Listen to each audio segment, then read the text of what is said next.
গুরুদেব রবীন্দ্রনাথ ঠাকুরের লেখা পুনশ্চ কাব্যের শেষ চিঠি কবিতাটি আবৃত্তি করছি। মনে হচ্ছে শূন্য বাড়িটা অপ্রসন্ন, অপরাধ হয়েছে আমার, তাই আছে মুখ ফিরিয়ে। ঘরে ঘরে বেড়াই ঘুরে, আমার জায়গা নেই, হাঁপিয়ে বেরিয়ে চলে আসি। এ বাড়ি ভাড়া দিয়ে চলে যাব দেরাদুনে। অমলির ঘরে ঢুকতে পারিনি বহু দিন, মোচড় যেন দিত বুকে। ভাড়াটে আসবে, ঘর দিতেই হবে সাফ করে। তাই খুললেম ঘরের তালা। এক জোড়া আগ্রার জুতো, চুল বাঁধবার চিরুনি, তেল, এসেন্সের শিশি, সেলফে তার পড়বার বই, ছোট্ট হারমোনিয়াম, একটা অ্যালবাম, ছবি কেটে কেটে জুড়েছে তার পাতায়।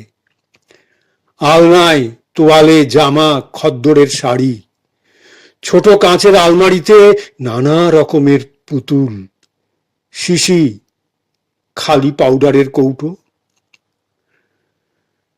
চুপ করে বসে রইলেম চৌকিতে, টেবিলের সামনে।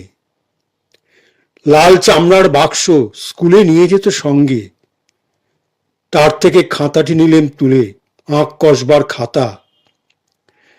ভেতর থেকে পড়লো একটা আখোলা চিঠি, আমারই ঠিকানা লেখা অমলির কাঁচের হাতের অক্ষরে।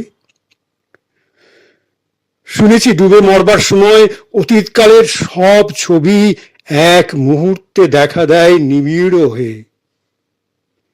চিঠিখানি হাতে নিয়ে তেমনি পড়ল মনে অনেক কথা এক নিমেষে। অমলার মা যখন গেলেন মারা, তখন ওর বয়স ছিল 7 বছর। কেমন একটা ভয় লাগলো মনে, ও বুঝি বাঁচবে না বেশি দিন। কেননা বড় করুণ ছিল ওর মুখ, যেন অকাল বিচ্ছেদের ছায়া ভাবিকাল থেকে উল্টে এসে পড়েছিল ওর বড় বড় কালো চোখেরও উপরে। সাহস হতো না ওকে সঙ্গ ছাড়া করি। কাজ করছি আপিসে বসে, হঠাৎ হতো মনে যদি কোনো আপদ ঘটে থাকে। বাঁকিপুর থেকে মাসি এলো ছুটিতে, বললে মেয়েটার পড়াশোনা হলো মাটি, মূর্খ মেয়ের বোঝা বইবে কে আজকালকার দিনে। লজ্জা পেলেম কথা শুনে তার, বললেন কালই দেব ভর্তি করে বেথুনে। স্কুলে তো গেল, কিন্তু ছুটির দিন বেড়ে যায় পড়ার দিনের চেয়ে। কতদিন স্কুলের বাস, অমনি যেত ফিরে, সে চক্রান্তে বাপেরও ছিল যোগ।